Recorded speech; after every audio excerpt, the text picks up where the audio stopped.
ஓம் சாந்தி. அவ்யக்த சமிகை 14 ஜூன் 2025. अंतर्मुखी अर्थात मुख और मन का मौन रखने वाले. ஸோ இந்த உள்நோக்கு முகமானவர் அப்படின்னா அதனுடைய டெஃபனிஷன் அதை பாபா புரிய வைக்கிறாரு. உள்நோக்கு முகமானவர் என்றால் வாய் மற்றும் மனதினுடைய மௌனம் வைப்பவர்கள். मुख का मौन तो दुनिया में भी रखते हैं, लेकिन यहाँ व्यर्थ संकल्प से मन का मौन होना चाहिए.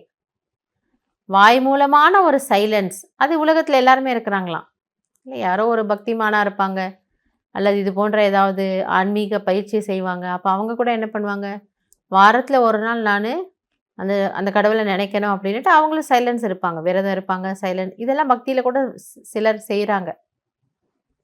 ஆனால் பாபா நமக்கு இங்கே என்ன சொல்லி கொடுக்குறாரா, மனதினுடைய மௌனம். மனம் ஹல்ச்சலில் வரக்கூடாது, மனம் குழப்பத்தில் இல்லாமல் சைலன்ஸ் निर्मलமான தன்மையில் இருக்கணும். जैसे ट्रैफिक कंट्रोल करते हो तो व्यर्थ की ट्रैफिक को कंट्रोल करते हो, वैसे बीच बीच में एक दिन मन के व्यर्थ का ट्रैफिक कंट्रोल करो.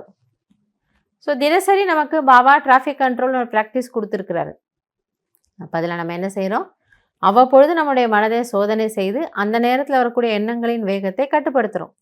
எதையும் பற்றி நினச்சிட்டு இருந்திருப்போம், ஆனால் பாபா இது வேணான்னும் பொழுது சரி இதையெல்லாம் கட் இதெல்லாம் வேண்டாம், இப்போ நான் இதை பற்றி யோசிக்கணும், இந்த ஸ்வமானில் இருக்கணும், இந்த நல்ல விஷயங்களை யோசிக்கணும், இந்த ட்ரில் பண்ணணும், இந்த 3 உலகங்களுக்கு போயிட்டு வரணும், நிராகாரி ஃபரிஷ்தா ப்ராக்டிஸ் பண்ணணும். இப்படி நாம் நமக்காக ஏதோ ஒன்று அந்த நேரத்தில் ஃபிக்ஸ் பண்ணிக்கிறோம். இப்போ அதே போல் பாபா என்ன சொல்கிறாருன்னா, இது ஒரு நாளைக்கு நீங்கள் எப்படி டிராஃபிக் கண்ட்ரோல் பண்ணுறீங்களோ அதே போல் வாரத்தில் ஒரு முறை, வாரத்தில் ஒரு நாள் மனதிற்கான டிராஃபிக் கண்ட்ரோல் செய்யுங்க. அதாவது மனதை மௌனமாக வைத்து கொள்ளுங்கள். அப்போ கண்டிப்பாக நம்ம அன்னைக்கு வாயினுடைய சைலன்ஸும் வச்சுக்கணும். மனதின் மூலமான சைலன்ஸ் வேணும் அப்படின்னா முதல்ல வாய் மௌனமாக ஆக வேண்டும். அப்போ தான் மனதிற்கு ஒரு ஒரு ஒரு டைம் கிடைக்கிது, தனக்குன்னு ஒரு ஸ்பேஸ் கிடைக்கிது தன்னை பற்றி சிந்திப்பதற்கு. வாய் சதா திறந்துகிட்டே இருந்தது, பேசிகிட்டே இருந்தோன்னா நம்ம காரிய விவகாரங்களில் ஈடுபட்டுக்கிட்டே இருப்போம். அப்போ மனதிற்கு அமைதியாவதற்கு ஒரு மார்ஜினே இல்லாமல் போயிடும்.